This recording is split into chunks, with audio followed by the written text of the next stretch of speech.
Everyone, आज हम class 6 की पूर्वी बुक से यूनिट 1 की पोएम रीड करेंगे। पोएम का नेम है the raven and the fox. The raven and the fox. Fox का मीनिंग तो लोमड़ी होता है, पता है, लेकिन रेवन क्या होता है? रेवन क्रो की तरह दिखता है, क्रो की फैमिली से बिलोंग करता है, बस कुछ कुछ डिफरेंस होता है। जैसे हमें यहाँ पिक्चर भी दी हुई है। Let us do these activities before we read. पढ़ने से पहले चलो कुछ एक्टिविटीज करते हैं। फर्स्ट है we know that frogs crook.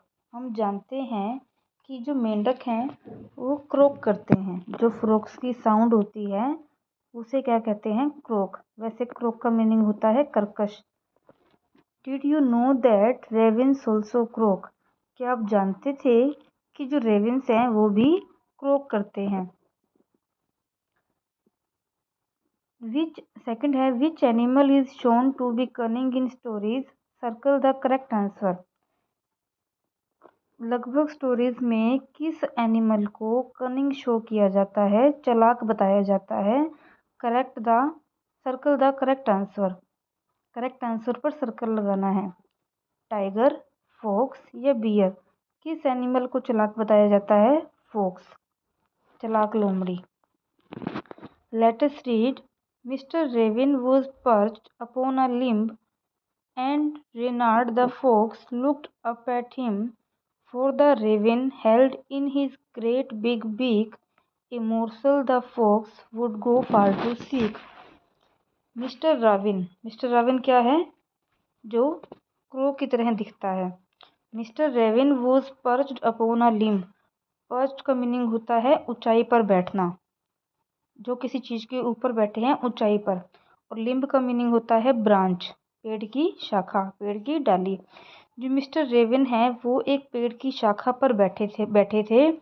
And Reynard the fox, और फॉक्स का नेम क्या है? रेनार्ड।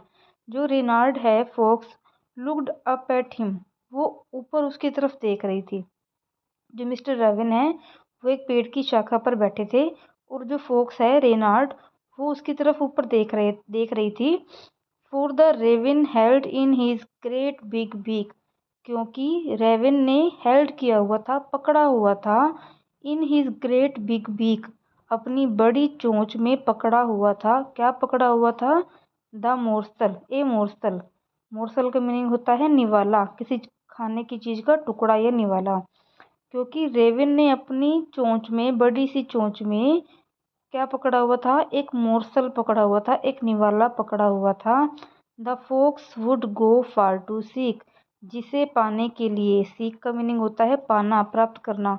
जिसे पाने के लिए जो फोक्स है वो कुछ भी करेगी, दूर तक जाएगी। गो फार, जो उसे करना पड़ेगा वो करेगी, लेकिन उस निवाले को वो पाकर रहेगी।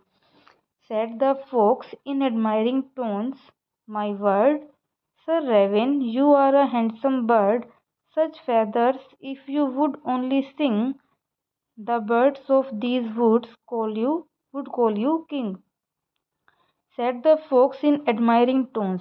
Admiring tones means प्रशंसा करते हुए। प्रशंसा करते हुए उस फोक्स ने कहा, "माई वर्ड्स, मेरे शब्द हैं, sir Raven, you are a handsome bird, handsome good looking, कि आप तो बहुत अच्छे दिखने वाले पक्षी हैं, आप तो बहुत सुंदर पक्षी हैं। सच फेदर्स, क्या ही पंख हैं आपके, आपके पंख तो बहुत अच्छे हैं।" उसकी प्रशंसा कर रही है, तारीफ कर रही है। If you would only sing, अगर आप केवल गा और सकते, the birds of these woods would call you king, तो आपको इन जंगलों के, वुड्स का मीनिंग फॉरेस्ट, जंगल, तो आपको इन जंगलों के जो पक्षी हैं, बर्ड्स हैं, वो आपको राजा कहकर बुलाते। The raven who did not see the joke forgot that his voice was just a croak. He opened his beak in his foolish pride, and down fell the morsel the fox had eyed. The raven who did not see the joke.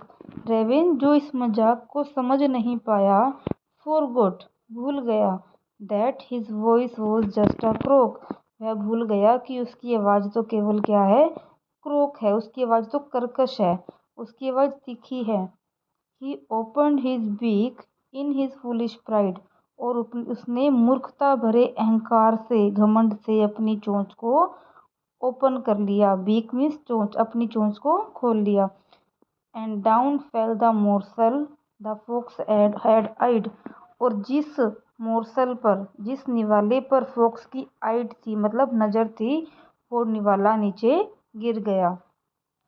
हा हा laughed the fox, and now you know. Ignore sweet words that make you glow. Pride, my friend, is rather unwise. I am sure this teaching is quite a surprise. Ha ha laughed the fox.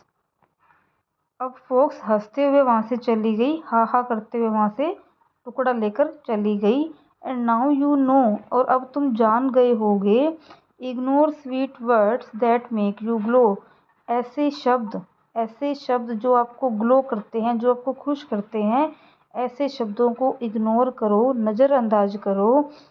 Pride my friend is rather unwise, जो pride है, अहंकार, घमंड, अभिमान, मेरे friend जो घमंड है वो क्या है, बिल्कुल भी बेवकूफ़ी है, अनवाइज बेवकूफ़ी है।